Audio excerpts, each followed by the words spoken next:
మీ business ఏదైనా మీ ఊర్లో promotion చేయాలంటే అది సుమన్ టీవీతోనే సాధ్యం. ఇప్పుడే సంప్రదించండి. ఏదైతే నిన్నటి దినం సుమంత్ సందీప్ అనే ఇద్దరు యువకులు చనిపోయిన బైక్ తో మనం ఉన్నాం.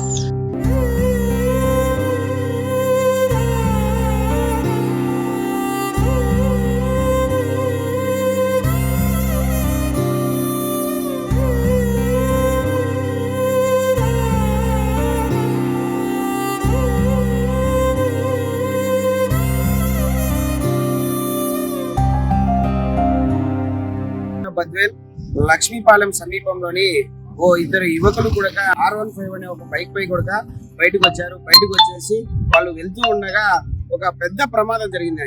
అంటే ఇక్కడ ఒక పెద్ద టర్నింగ్ అంటే ఒక మలుపు ఉంది. ఈ మలుపు దగ్గర ఈ ప్రమాదం జరిగింది. ఇక్కడ స్పీడ్ లిమిటేషన్ బోర్డు లేక వారు వచ్చిన అతి వేగంలోనే ఈ ప్రమాదం జరిగి ఇద్దరు యువకులు కూడా ప్రాణాలు బలి తీసుకుంది.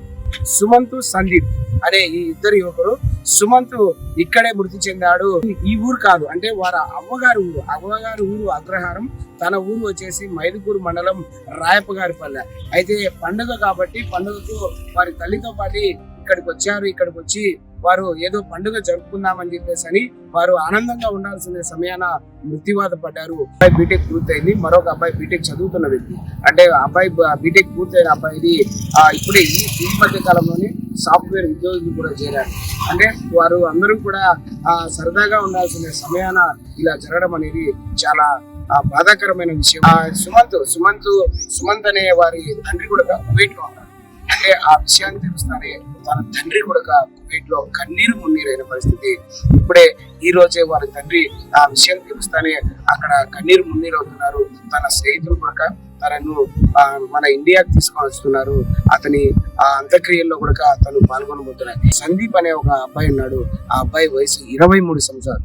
తన తల్లి కూడా తను చిన్న వయసులోనే ఒక వరి కోత విషయంలో తన కట్టుకున్న చీరతో ఆ గొంతుకు బిగించుకొని మృత్యువాత పడింది. అప్పటి నుంచి కూడా వాళ్ళ తండ్రి ఎంతో అల్లారు ముద్దుగా పెంచుకొని వారిని చదివించుకొని వారు ఏదైనా ఒక ఉద్యోగం చేసుకోవాలని చెప్పేసి అని ఒక తపనతోనే అతను వీరు చేతికి వచ్చిన కుమారులు ముగ్గురు ఉన్నారు. వీరు వాళ్ళలో చిన్న అబ్బాయి సందీప్ చనిపోవడంతో తన తండ్రి కూడా కన్నీరు మున్నీరు అవుతున్నారు. ఆ గ్రామం అంతా కూడా ఓ వైపు కన్నీరు పెట్టుకుంటున్నారు. ఆ గ్రామంలో విషాద ఛాయలు అందుకుంటున్నాయి. ఇప్పటికీ కూడా అనేక ప్రమాదాలు ఇదే ప్రదేశాలు జరుగుతున్నాయి.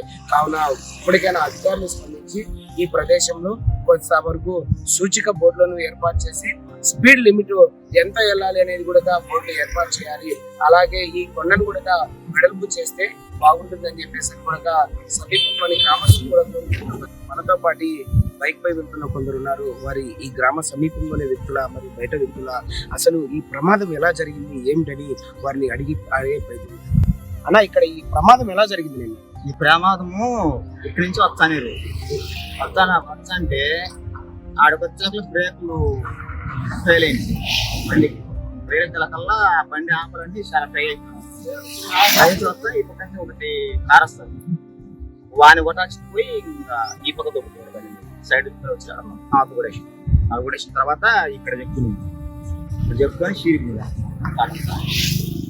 అతను ఆయన స్పాట్ లో పాకుంది. ఒక మనిషి మొత్తం కాళ్ళు చేతులు విరిగిపోయి అతను పాముతున్నాడు. 1 అతన్నే అతను వచ్చి వాళ్ళు పోలీసు వాళ్ళు వచ్చి రాసుకున్నారు. పెద్దగా చెప్పండి, అసలు ప్రమాదాలు ఎలా జరుగుతున్నాయి? రన్నింగ్ ఉంది ఎక్కువ. రన్నింగ్ ట్రాఫిక్ వచ్చినప్పుడు దాని గురించి అంటే ఏం చేయాలి? డెవలప్ చేసి దానికి ఏమన్నా స్పీడ్ ఎక్కడమా రన్నింగ్ కాబట్టి ఓపెన్ అవ్వాలి. స్పీడ్ పోవడంలో దాంట్లో ప్రమాదం జరుగుతుంది. మనతో పాటు బైక్ పై వెళ్తున్న కొంతమంది వ్యక్తులు కూడా ఉన్నారు. వారిని అడిగి కూడా తెలుసుకుందాం. అసలు ఇక్కడ నిత్యం ప్రమాదాలు జరుగుతున్నాయి అంటున్నారు. అసలు ఇక్కడ ఏంటి, ఎందుకు ప్రమాదాలు జరుగుతున్నాయి అనేది కూడా వారిని అడిగి తెలుసుకుందాం. చెప్పండి, ఇక్కడ రోడ్డు ఎడగలేదు. జనవరి 1 కలిసి ఇప్పుడు చిన్న వచ్చిన రోడ్డు ఎడగపు చేయలేదు ఆయన. అంటే రోజు 5 ఉన్నాయి యాక్సిడెంట్ చాలా ఇంటి కంకర ఒకటి అడ్డపడి కింద కంకరలో దారి పడి యానకల్లా టర్నింగ్ దగ్గర టర్నింగ్ లేదు, టర్నింగ్ ఒకటి తీయాలి అడలుగా సరిపోతుంది ఉండదు. ప్రజలు కూడా ఒకటే కోరుకుంటున్నారు, కొంచెం రోడ్డు ఇక్కడ వెడల్పు చేయాలి. ఇక్కడ కంకర కూడా రోడ్డు పైన కంకర పడింది, ఇవన్నీ కూడా కొంచెం క్లీన్ చేస్తే 2 వాహనాలు తొలిగేమైనా కూడా ఇక్కడ మీరు రోడ్డును వెడల్పు చేయించాలని చెప్పేసి అని కూడా రన్నింగ్ కాబట్టి ఇక్కడ ప్రమాదాలు నిత్యం జరుగుతూ ఉంటాయి. ఇక్కడ ఈ టర్నింగ్ పాయింట్ లో కూడా ఈ కొంచెం రోడ్డు వెడల్పు చేయాలి. రెండోది వచ్చేసి ఇక్కడ ఆ స్పీడ్ బ్రేకర్లను అమర్చండి అని చెప్పేసి అని కూడా తెలుపుకుంటున్న పరిస్థితి. కావున ప్రభుత్వం ఇప్పటికైనా కూడా వీటిపైన చర్యలు తీసుకొని ఇక్కడ సూచిక బోర్డులతో పాటు లైటింగ్ వెళ్తున్న వారికి ఇక్కడ ఏదైతే ఆ లైటింగ్ ఆ లేజర్ లైట్స్ కూడా అమర్చి ఈ రోడ్డును వెడల్పు చేసి స్పీడ్ బ్రేకర్లు వేస్తే కొంతవరకు ప్రమాదాలు తగ్గే అవకాశాలు.